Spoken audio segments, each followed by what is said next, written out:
There's a reason this companion episode is called Inherited Media, because Idiocracy isn't just about intelligence, it's about inheritance. Not genetic inheritance, cultural inheritance, narrative inheritance, system inheritance. And if you zoom out far enough, the film suggests something unsettling.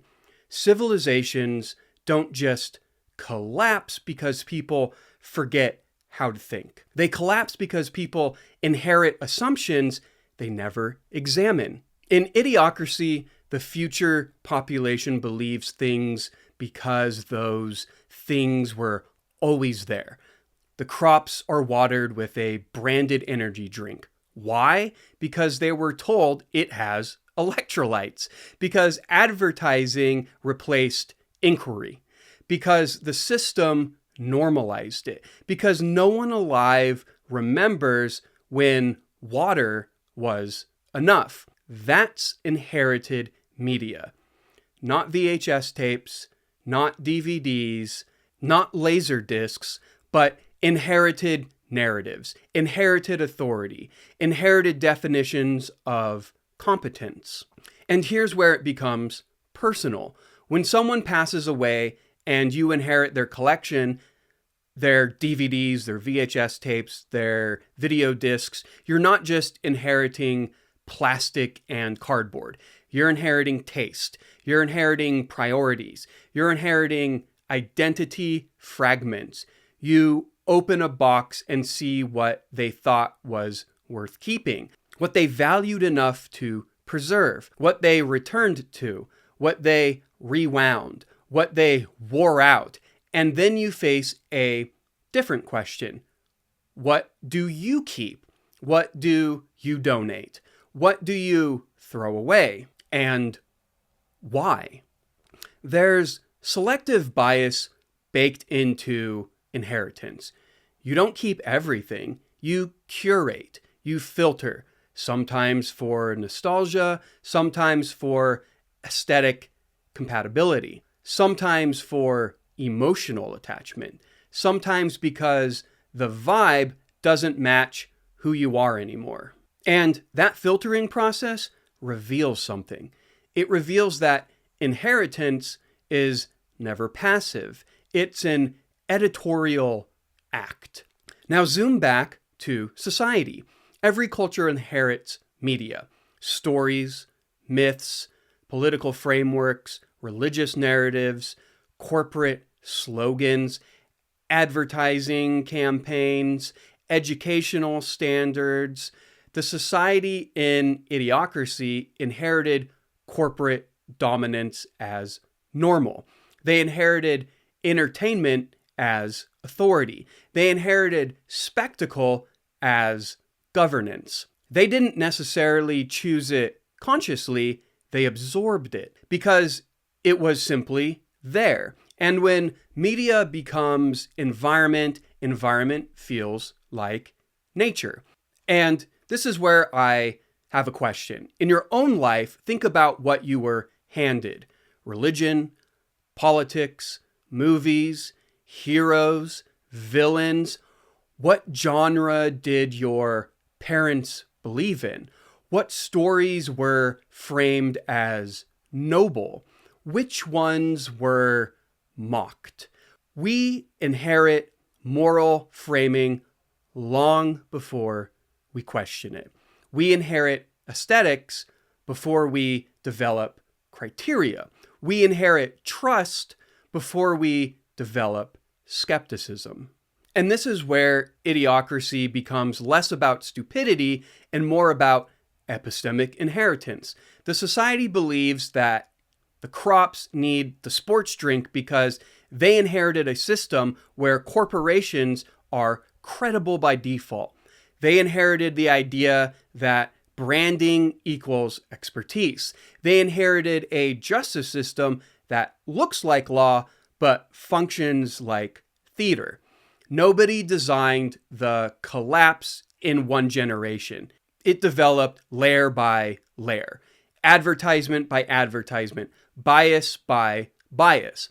Now bring it back to shelves of DVDs. When someone collects thousands of films, they're curating a worldview. If the collection is action heavy, that might tell you something. If it's art house and philosophy, that tells you something as well. If it's comfort films played over and over, that might tell you something too.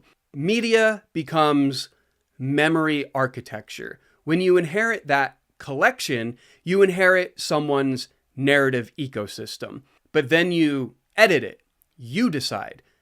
This stays, this goes, this no longer reflects me. That's agency.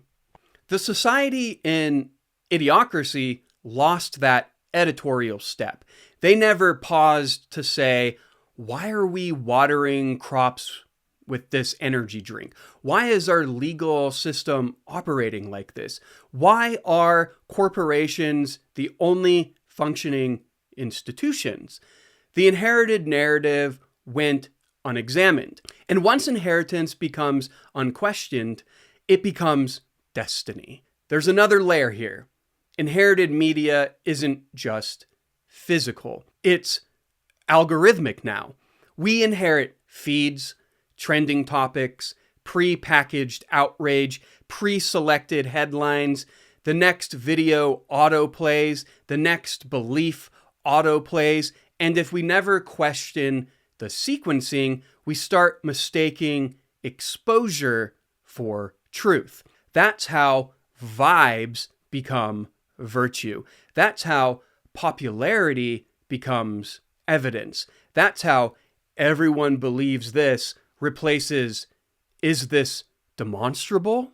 Joe in Idiocracy represents rupture. He didn't inherit the system.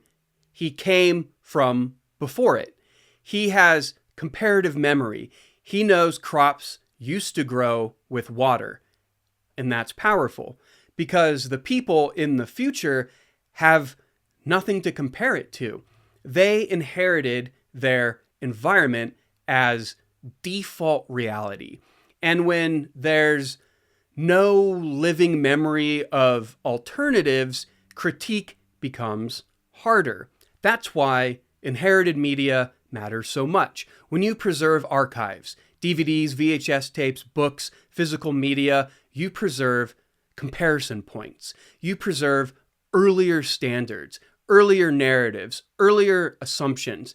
And when you go through those shelves, you're not just organizing objects, you're confronting inherited taste, inherited bias, inherited framing. You're asking, do I keep this story in my mental architecture or do I let it go?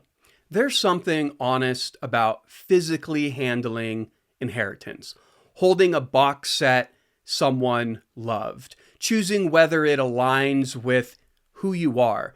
That's different than passively absorbing whatever a platform sends you next. Physical inheritance demands confrontation.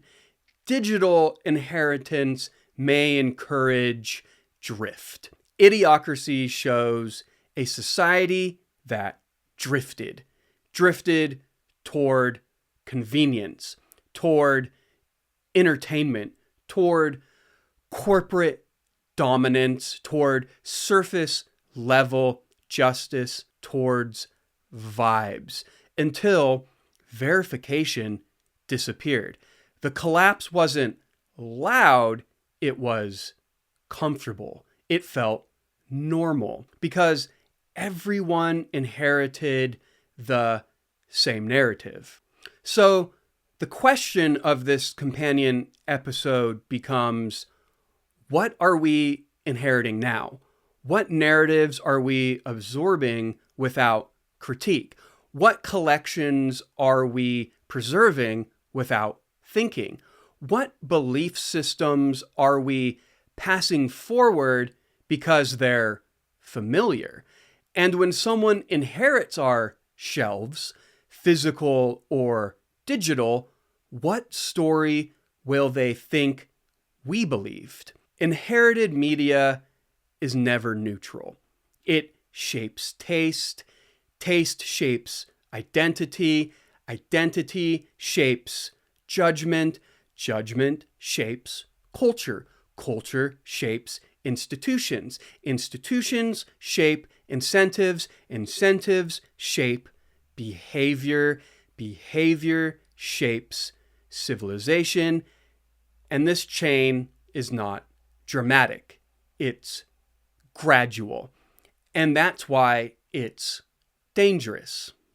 The solution isn't to ban books and burn the shelves. It's to edit them consciously, to ask, why do I believe this? Why do I enjoy this? Why do I keep this story? Why do I reject that one and not this one? Where did these preferences come from? Who handed them to me? And did they earn the authority to stay? Idiocracy is a satire about ignorance, but its companion lesson is about inheritance. Civilizations don't collapse only because people are dumb. They collapse when people stop auditing what they've been given. When inherited media becomes unquestioned law. When narrative replaces evidence. When vibes replace verification. When comfort outruns critique. And maybe that's the quiet challenge. Not to reject inheritance outright, but to examine it. Because what we keep is what survives us.